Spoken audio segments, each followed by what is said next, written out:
Hello guys, welcome to my YouTube channel. So in today's video, we will be talking about, or we will be discussing about aspects of verb. So, bigyan lang ako sa inyong konting information, explain ko lang sa inyo ng simple itong ah, aspects of verb. So ito yung ating milk. To compose clear and coherent sentences using appropriate grammatical structures or yung tinatawag nating aspects of verb. Okay, so these are objectives. Identify the uses of perfect aspect of verbs in sentences. Give examples of verbs in its perfect aspect. Create sentences using perfect aspects of verbs to express continuing actions. Show the proper way of aspect of verbs in a responsible manner. Okay. So the following the following action words show another aspect of verb. So ating i-observe, okay? Tingnan natin mabuti itong mga words na to or itong phrases na to. Tinatawag natin itong verb phrases. Okay? Have received, have bought, have introduced, has told, has eaten, had cooked, have gotten, have committed, have switched, had been. So ano yung mapapansin nyo sa mga phrases na ito? Okay, so this aspect is called the perfect aspect. Bakit kaya siya naging perfect aspect? Saan ba natin ginagamit itong mga verb phrase na ito? So the verb is in the perfect aspect when the action has been completed prior to the present moment. So it is expressed with the auxiliary have, has, or had, and the past participle form of the verb. So ito yung nagpapakita ng action ng isang verb na naganap na, kompleto na, okay? Nangyari na. Kumbaga tapos na. Sinabi natin this aspect of verb when the action has been completed prior to the present moment. Okay? Natapos na. Okay? Nangyari na. Okay? Naganap na yung action na yun. Completed. Tinatawag natin yung perfect aspect. So may tinatawag tayo yung tatlong klase ng aspeto. Okay? Perfect aspect. We have present perfect, past perfect, and future perfect. Paano ba natin ito ginagamit? So the present perfect aspect form of the verb is based on the tense used in the sentence. Okay? So may iba-ibang tense tayo. First is past perfect tense. So what is past perfect? Paano ba natin gagamitin yung past perfect? So it is used to express an emphasis that an action was completed before another took place. So ito yung kumbaga pangyayari na, na, na naganap na bago pa yung maganap yung isang pangyayari. Okay?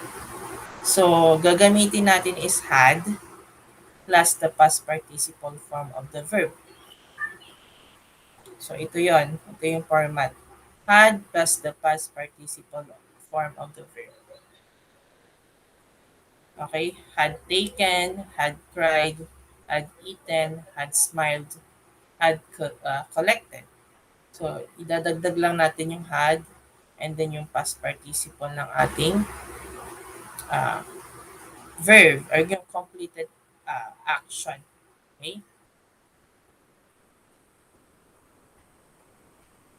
Okay. So, examples. Let me read. Betty had shared all the canned goods in the bag before she left the place.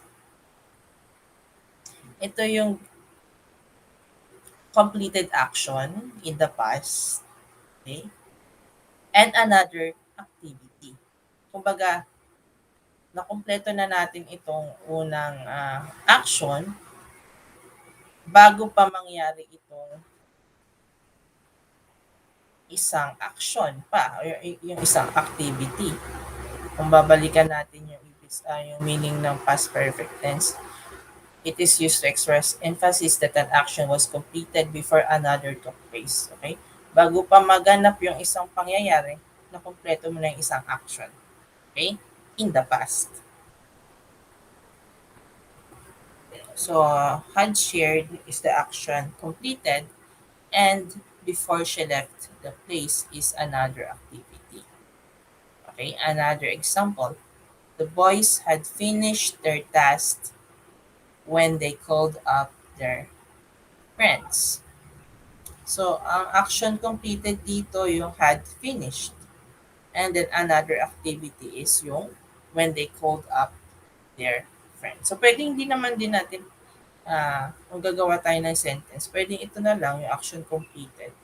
Pero mas accurate kasi kapag nagdagdag tayo ng another activity bago pa naka, bago na kumpleto yung isang kumbaga may nangyari, may naganap na nung nakumpleto yung action. Okay?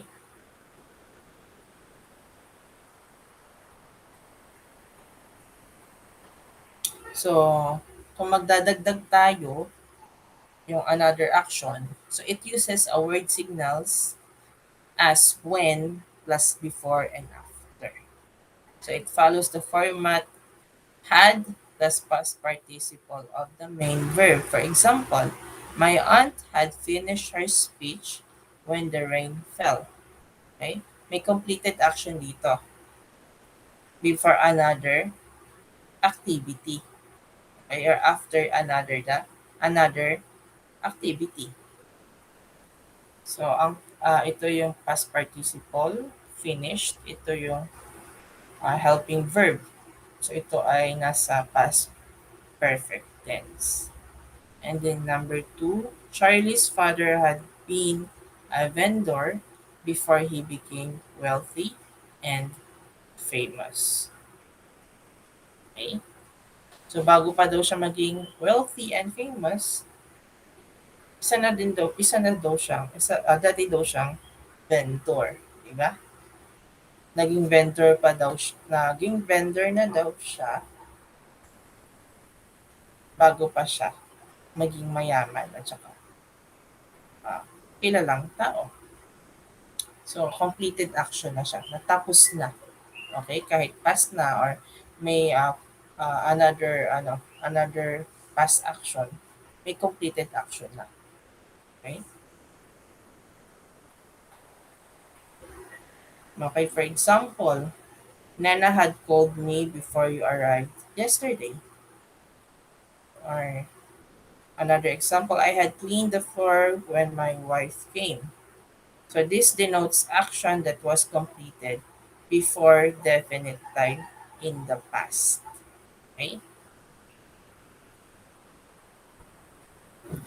Next is present perfect tense. What is present perfect tense? It is used to express that either an action was completed at some point in the past or that the action extends to the present. We use has for singular subject and have for plural subject. And for pronouns I and you plus the past participle form of the verb. So, ang format niya ay has, have plus the past participle form of the verb. So, this is an action that was completed that the action extends to the present. Kumbaga, tapos na siya, pero hanggang ngayon, ginagawa mo pa rin. Okay? Tapos na yung action na yun, pero hanggang ngayon sa present, nagagawa mo pa rin siya. Ayun yung present perfect. For example, has or have cooked, has have spent, has have collected, has have bought. Okay, we follow this format. Has have plus past participle of the main verb. For example, I have shared all my book collection with my best friend. So, ibig sabihin, I am sharing it until now. Though, tapos na yung action na yun, pero hanggang ngayon, sineshare pa rin niya yung yung, yung book collection niya. Second example, she has finished two novels since this morning. So, but she is still finishing up to now. Okay? So, tapos na niya nung umaga, completed na yung action, pero hanggang ngayon, ginagawa pa rin niya. Though natapos na niya yung ibang part ng novels na yun, hanggang ngayon, tinatapos pa rin niya. Kumbaga may continuing pa rin yung action kahit na natapos na. Okay? Sa present. Kaya siya tinawag na present perfect. Tapos na siya, pero hanggang ngayon, ah, nagko-continue pa rin yung action. Okay, for example, another example, he has shown me the document. Okay, another example, you have deviated from our agreement. Another example, the children have washed their hands. So, depende yun sa kung singular yung subject or plural yung subject. Depende yung gamit nyo na verb. Has pag singular yung subject, have pag plural yung subject. So the children have washed their hands. So this present perfect form of the verb denotes an action that is completed at the time of speaking or writing. Okay? Nakapaghugas na sila, pero hanggang ngayon, naghuhugas pa rin sila. Parang ganon. Tapos na siya, tapos na siyang gawin, pero may continuing action pa siya. Okay? Okay, so there are different uses pa. Okay? So these are the different uses of present perfect. Okay? So it expresses activities that happened in the past and continue up to the moment of speaking.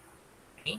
It uses word signals such as since, ever since, for some time, now, already, and just. For example, he has decided to trim the Christians' Christmas tree. Ang labo ng mata ko. He has decided to trim the Christmas tree. Okay? Naisip na 'yon. Kompleto na yung yung action. At dito pinapakita na he wants to trim it now. Okay? Naisip na 'yan, completed na yung action at gusto niya nang gawin ngayon. Okay? Kumbaga completed action na siya or nangyari na siya at gusto nang gawin at this moment or to the moment of speaking. Next, we can use the present perfect with just, already, and yet. So first, we can use just. So it means a short time ago. Kumbaga, maikling oras lang, natapos na agad yung action. Pero, ginagawa pa rin. So, example, he has just taken them downstairs into the living room. Okay? So, a short time ago, natapos na agad siya. Kumbaga, a minute ago, na nadala na niya sila. Okay? Pababa, papuntang living room. Okay? Next is, we use already to say that something happened sooner that we expected it to. Labo na mata ko, sorry. So example, it's still very early in the morning, but the star has already sunk down. So ito yung bigla-biglang action na nangyari agad, okay? Sa na hindi natin ina-expect na mangyayari. Kumbaga nangyari siya agad-agad.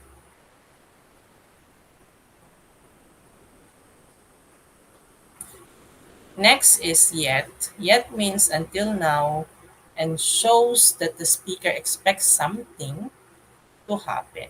Okay? We expect something to happen. So we use yet only in questions and negative sentences. For example, Rob's wife hasn't awakened yet. So hindi pa niya nakokompleto or hindi pa niya natatapos yung or hindi pa siya nagigising. Okay? Or sa question form naman, has Rob finished his letter to her yet? Natapos na ba agad ni Rob yung letter para sa kanya? Okay, so nag-expect tayo na ito yung mangyayari. Okay, ito yung matatapos na action.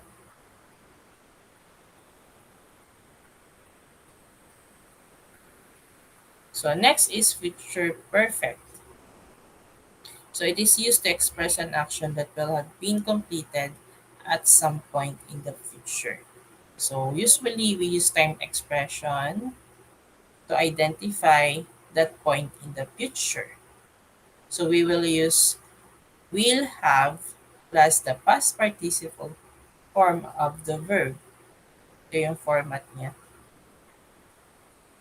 Okay, will have used, will have gone, will have attended, will have sent. Kung mapapansin niyo po, ito yung will have, nag-i-indicate ito ng future. Okay, time. And then yung past participle. Kung sinabi natin future perfect tense, ito yung action na makokompleto sa future. Okay? So, sa hinaharap. Okay? Ito yung makokompleto na action sa hinaharap or definite point in the future. For example, nagamit tayo ng 2 years ago. So yung mga tawag dito yung mga time signatures na mag-indicate ng specific point in the future or time in the future. So we will follow this format. We can use will or shall have plus past participle of the main verb. Yung ginagamit lang natin yung shall kapag sigurado tayo na mangyayari yon. Pero kapag will, may possibility na mangyari yon or hindi. Kaya will yung ginagamit natin. Kaya minsan pag shall yung gamit, ibig sabihin mangyayari talaga yun. Gagawin talaga yung action na yun. Sa future. Yung will, hindi pa sigurado. Kaya, kumbaga 50-50 siya. For example, I will have shared all the pizza before you come here. So this is the point in the future. Before you come here, bago ka pa dumating dito, i-share ko na yung mga pizza.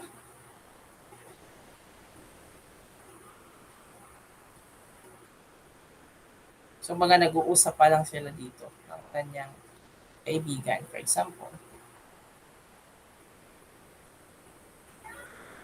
Another example, they will have finished the test by the time the bell rings. So magbibigay ka ng specific point in the specific point in the future na kung saan makokompleto mo yung action na yon. Okay? Kumbaga, ina-assume mo na ito ay makokompleto mo doon sa specific time in the future. At tulad nito, will have finished. Ito yung future perfect at ito yung point in the future. Time the bell rings.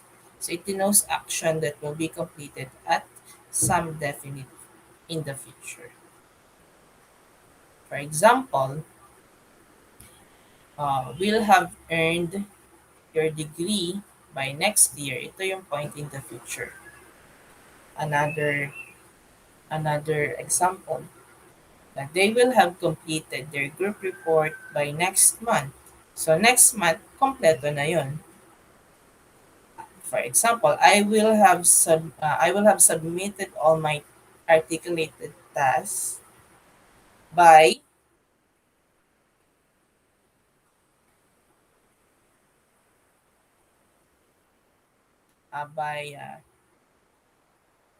next month.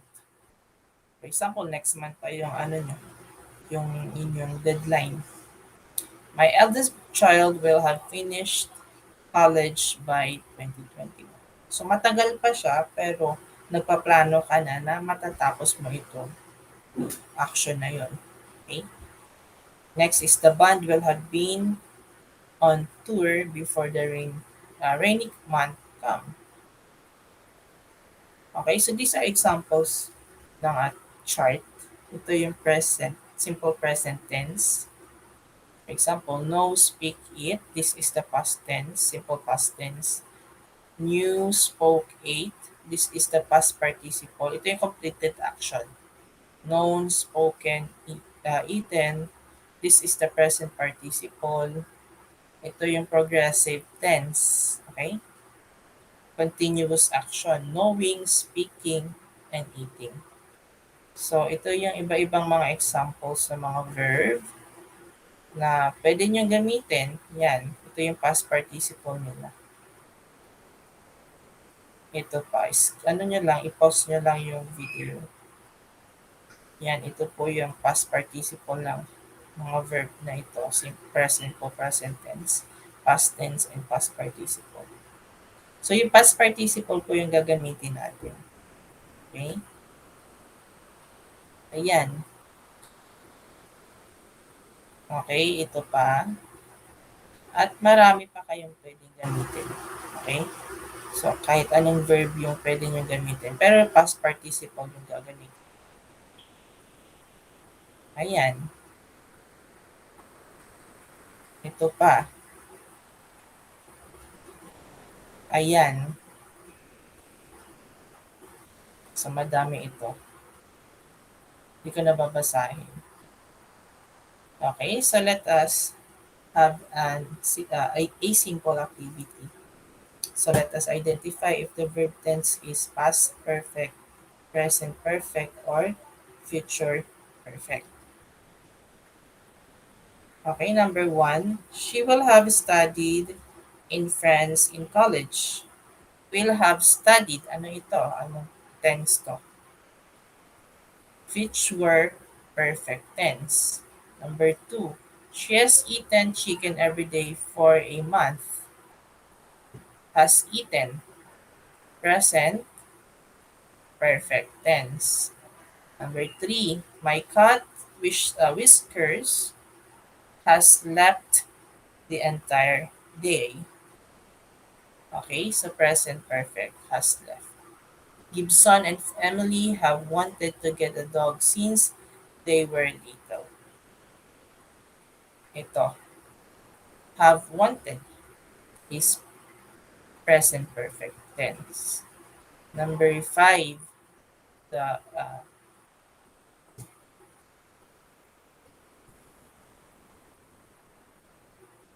okay, they had worked hard in class, so they earned a pizza party. So work is past perfect. Okay, number six. My principal will have earned another degree from a nearby university. Will have earned is future perfect. Number seven. The family will have traveled to 30 different cities. Okay, will have traveled, future perfect. Number eight. We had gone to the store to buy some flowers for my room. For my mom. Napumatok. Sorry. Please. Okay, so we had gone is past perfect. Okay, so complete the correct uh, perfect tense of the verb. Okay. Number one, after display ends, we blank in 30 performance for our school. After display ends, we will have acted in 30 performance for our school. Okay? Number two, my mom blank 3 hours already on our way to Batangas. Or my mom has driven 3 hours already on our way to Batangas. So, 3 hours na daw. Okay? Nagda-drive yung nanay niya papuntang Batangas. Pero hindi pa sila nakakarating sa kanilang destination. Number three, we blank a lot for the test before we finally took it yesterday. So, tingnan natin yung another action. We finally took it yesterday. So, gagamitin natin yung past perfect. We had studied a lot for the test before we finally took it yesterday. Number four, when I am in sixth grade, I blank every year of school in the same city. So, nangyari na to. Okay, when I am in sixth grade, I had attended every year of school in the same city. Okay, so I hope you learned something. So, pwede natin din itong sagutan. Fill in the gaps with the right forms of the verb with brackets to complete the following English sentences in present perfect tense lang. Okay, number one, they have left. Okay? Number two, he has brought. Number three, she has he has told.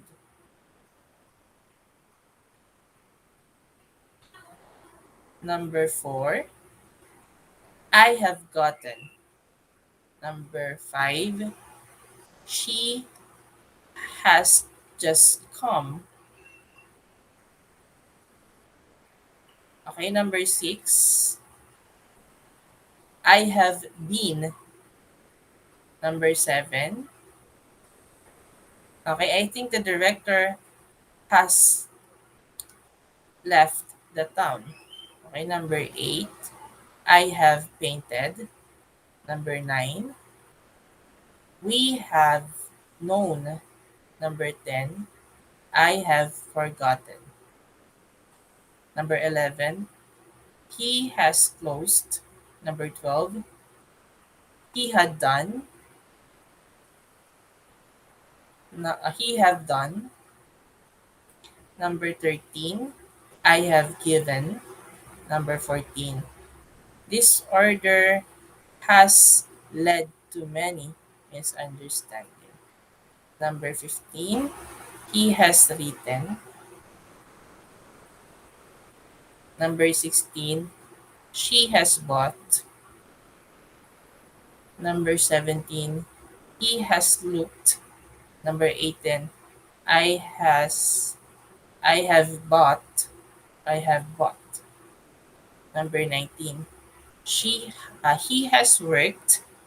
Number 20, she has found a new job. Okay, ang dami pa nito. Okay, sagutan natin yung last. Number 21, he has spoken. Number 22, the children have eaten. Number 23, you have read. Number 24, our team has won the first prize. My little daughter has cut her finger with a knife. So, ito po yung gamit ng present perfect tense. So, disclaimer po, ito po yung reference na pinagkuhanan ko ng activity.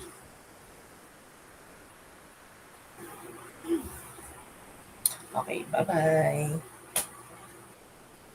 So hanggang dito na lamang po. So I hope you learned something. Bye-bye.